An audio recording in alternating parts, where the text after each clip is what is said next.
That leads me to my next question, because I feel like maybe you cultivated some of that skill on this trip that you went on that you called To Chiros Mission. And I wonder if you could talk a little bit about what that trip was and how that helped you develop that skill of meeting people where they are.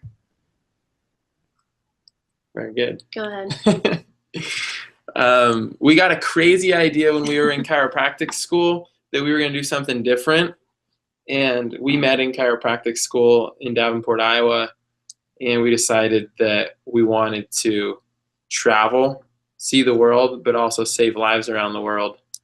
And maybe selfishly, we wanted to test chiropractic in some sort of way. Yeah, I think it's okay to say that.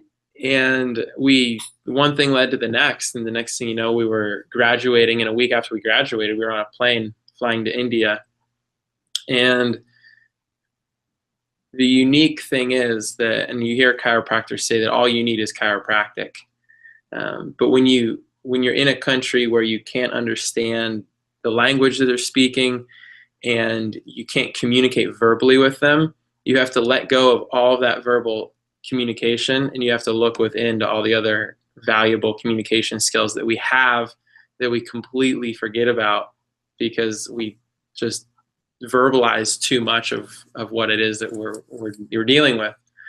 So we had the opportunity to work with thousands and thousands of patients all over the world, and never even speaking their language, never knowing what their symptoms were, never knowing what they were seeking.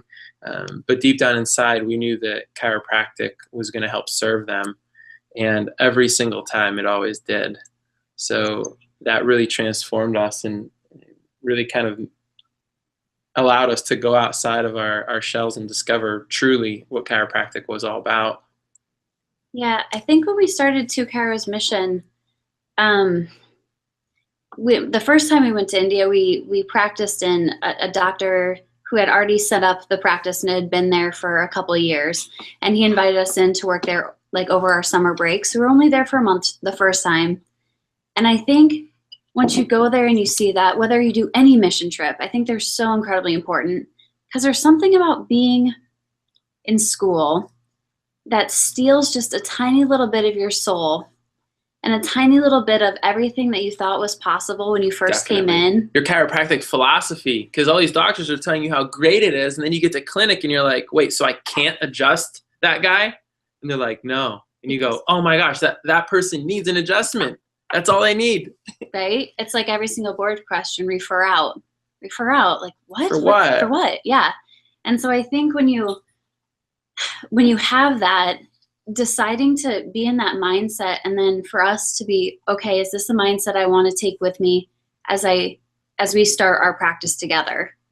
And it wasn't. I wanted that fire and that drive that we had in India the first time to come back. So I wanted that flame to be ignited all over again, because we were so passionate and so driven when we got home that we literally finished up as fast as we could in the clinic, in school, did preceptorship, and got out, and immediately we went back into what made us feel like we came alive again.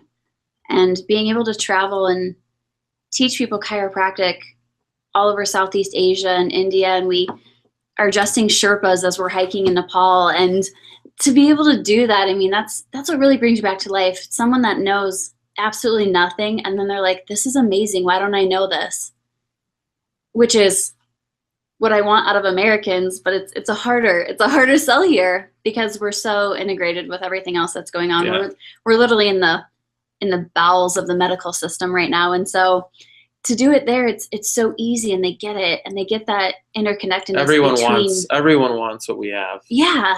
No matter where you go, everyone wants chiropractic. They do, and once they get it, it's like, of course. Why haven't we always been doing this? It's like, yeah, that's exactly what I want. Why haven't we always been doing this? So we want to be able to bring that back to the States when we came back. But To Chiros Mission was a nonprofit. We had a for-profit clinic, but every weekend we would either go to an orphanage and we'd adjust all the kids, or we'd go to an ashram, and as many people as they could line up, we'd stay. We'd adjust and stay as long as we could. Oh, beautiful. I think that's so important to recognize that, with all the practice management that's in chiropractic and all the talk about communication and, and primarily that communication is verbal communication. I think sometimes we forget how much we communicate with our hands and how important, the manual therapy of our hands is, and just the laying on of hands that we do with people and how much that communicates our intention and where we're at, and allows their body to receive something that maybe they haven't received in a really long time or possibly ever. And so I'm so glad you brought that, full circle.